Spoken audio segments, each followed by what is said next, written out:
This podcast is produced by Student Media. Student Media is a student organization at the University of Evansville. Student Media produces the Crescent magazine, published online and in print 3 times a semester. Student Media produces several podcasts and utilizes design, photography, video, and sound towards experiential and academic learning in journalistic endeavors and engaging storytelling. Student Media elevates the voice of the student body and connects the campus and community to important information and points of view. To learn more, visit crescent.evansville.edu.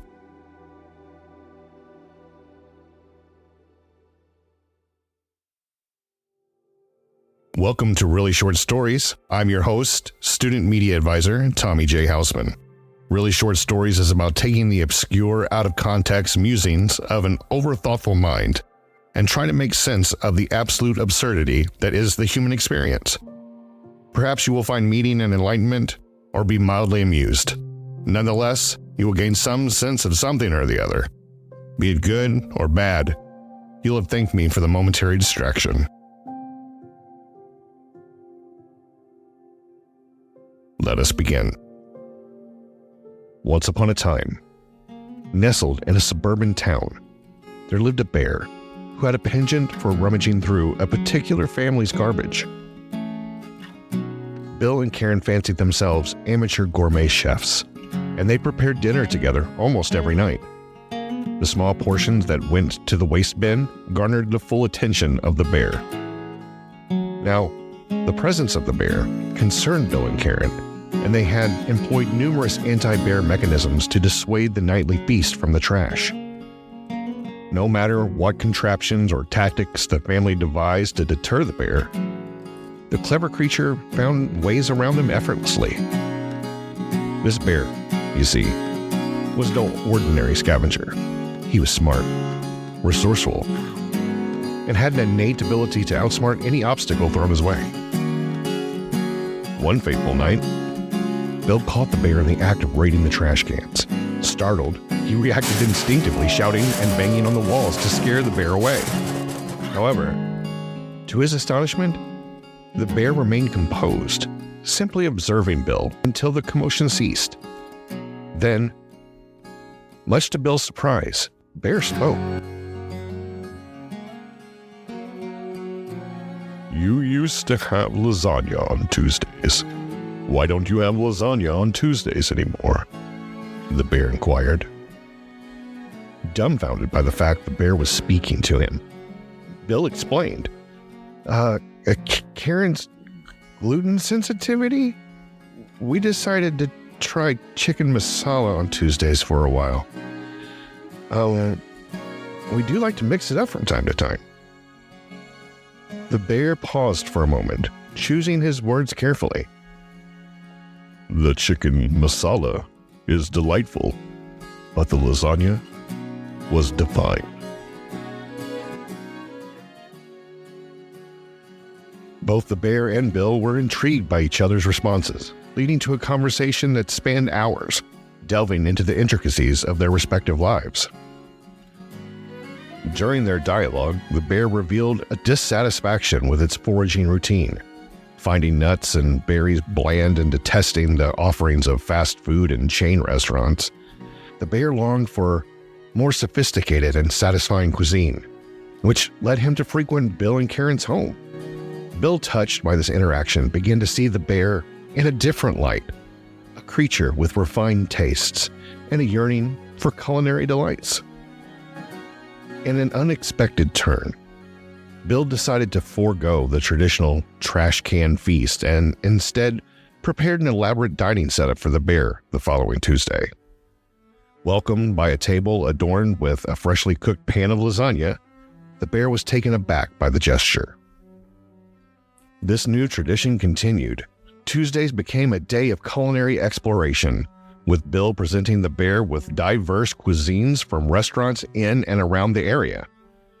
The bear, with an eloquence that rivaled the most seasoned food critics, described each meal meticulously, offering insights that Bill transcribed into cleverly brilliant reviews. Unbeknownst to the world, these transcriptions, signed The Bear, were submitted to esteemed food publications, gaining a following and garnering immense respect in the culinary world. The Bear's opinions became influential, shaping the fate of restaurants based on his reviews. However, curiosity and the pursuit of a headline led one determined journalist to uncover the truth behind these enigmatic reviews. Her investigation led her to the house where the Bear and Bill shared their meals and discussions. Astonished by the sight of a man dining with a talking bear, she couldn't contain her discovery, and she published the story for the world to read. The headline read, "Talking Bear and Man Fool the Culinary World." As anticipated, the revelation attracted widespread attention. People from various walks of life descended upon the house, eager to catch a glimpse of the legendary bear. Sensing the impending danger, Bill urged the bear to stay away for his own safety. Reluctantly, the bear complied, staying hidden for weeks. Yet, the bear longed for his dining companion and the exquisite meals they shared. He returned only to find a mob of reporters, scientists, and authorities waiting, all vying to capture or examine the unique creature. In a frantic attempt to escape, the bear fled to the woods frantically, as the mob pursued him relentlessly. There were just too many of them. After several attempts to outsmart and outrun the mob, the bear found himself trapped at a cliff's edge with nowhere to go. The mindless mob closed in, leaving the bear with no escape. In a tragic turn of events, the bear met his demise, falling from the cliff amidst the chaos.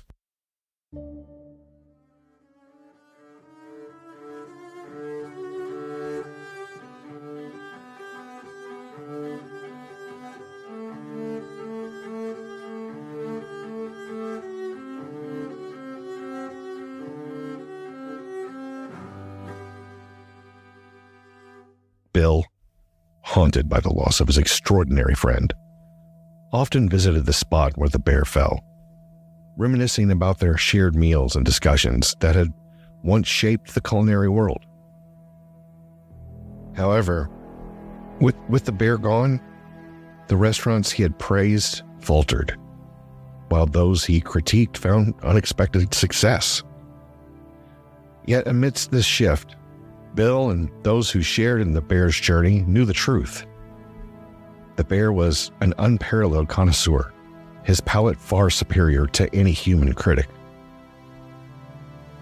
The bear's wisdom and discernment were irreplaceable, leaving a void that could never be filled. And so, the world lost not just a bear, but a remarkable judge of fine cuisine. A loss felt deeply by Bill, knowing the bear's exceptional taste and intellect. While Bill laid flowers at the cliff on the anniversary of the bear's death, looky-loo hikers rubbernecked the ravine, glimpsing the spot where the bear met his fate. They laughed and harumphed, making jokes of the culinary critic bear and his untimely death. Bill stood slowly from kneeling where he placed the flowers, stepped over to join the hikers. Bill asked, "What's so funny?" One of the two hikers chuckled out, "This is where the dumb-trained bear fell to his death after some quack loco convinced everyone the bear was some sort of expert food critic." Bill placed his hands on each of the hikers' shoulders and whispered,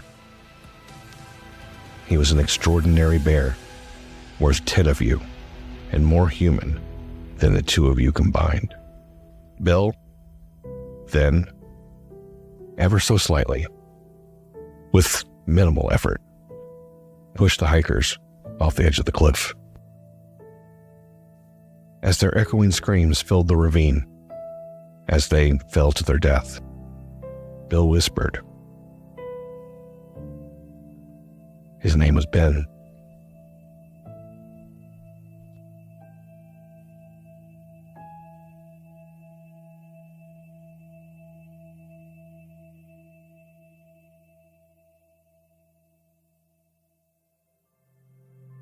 Thank you for joining me for episode 6 of Really Short Stories. I hope you enjoyed this story of Ben the bear and his friend Bill. I hope you gained something from their journey. And I hope that you join me next time. Until then, bye-bye.